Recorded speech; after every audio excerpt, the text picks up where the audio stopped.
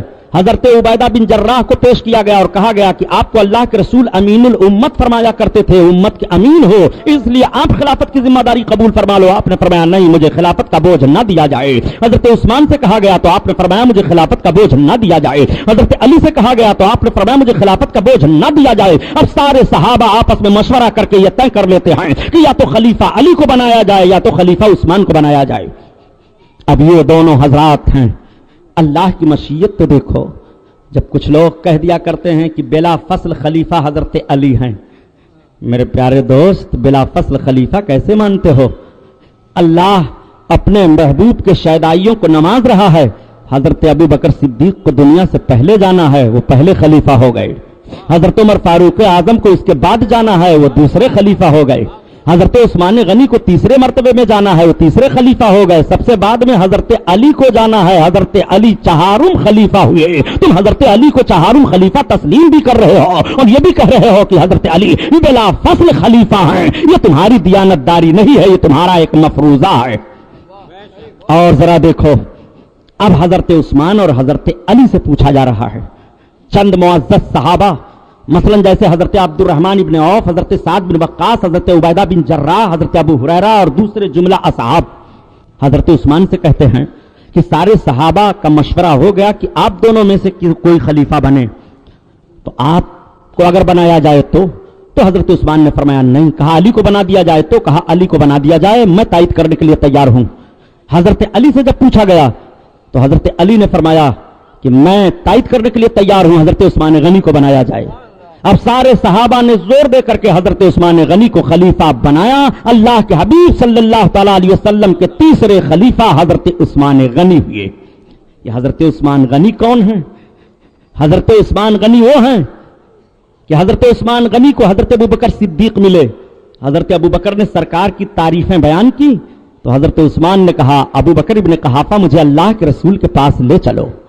حضرت ابو بکر کی ترغیب دلانے پر حضرت عثمان اسلام قبول فرماتے ہیں, اور جب سرکار کی بارگاہ میں آئے اسلام قبول فرما لیتے ہیں تو گئے تو آپ کے چچاؤں نے, آپ کے خاندان والوں نے آپ پر حملہ شروع کر دیا, آپ کو چوٹیں پہنچانا شروع کر دی. مار پیٹ کی نوبت معاملے میں آ جایا کرتی تھی, لیکن حضرت عثمان غنی نے فرمایا کہ محمد کا کلمہ نہیں چھوڑوں گا. میں نے رسول اللہ کا کلمہ پڑھ لیا ہے, اب کلمہ تم نہیں چھوڑا سکتے ہو. لیکن بہت مالدار تھے حضرت عثمان غنی, بہت مالدار تھے حضرت عثمان غنی, اور تجارت میں بڑی دسترس آپ کو حاصل تھی, بہت تدبر رکھتے تھے. اللہ کے رسول صلی اللہ تعالی علیہ وسلم کو اتنی محبت حضرت عثمان غنی سے ہے کہ سرکار نے اپنی ایک بیٹی کا رشتہ نکاح حضرت عثمان سے کر دیا. اور جب حضرت عثمان غنی رضی اللہ تعالیٰ عنہ کے رشتے نکاح میں سرکار کی شہزادی آتی ہیں, مقام بدر کی لڑائی کا جب معاملہ ہوا تو سرکار کی شہزادی بیمار تھی. اللہ کے حبیب نے ارشاد فرمایا کہ سارے لوگوں کو مقام بدر میں چلنے کی اجازت ہے, لیکن اے عثمان میری بچی بیمار ہے, اس کی تیمارداری میں تمہیں مدینہ شریف میں رہنا ہے. حضرت عثمان غنی مدینہ شریف میں رہے, اور جب بدر میں جنگ فتح ہو رہی تھی تو حضرت عثمان غنی نبی کونین صلی اللہ علیہ وسلم کی شہزادی اپنی زوجہ کو جنت البقیع میں دفن کر رہے تھے. وصال ہو گیا,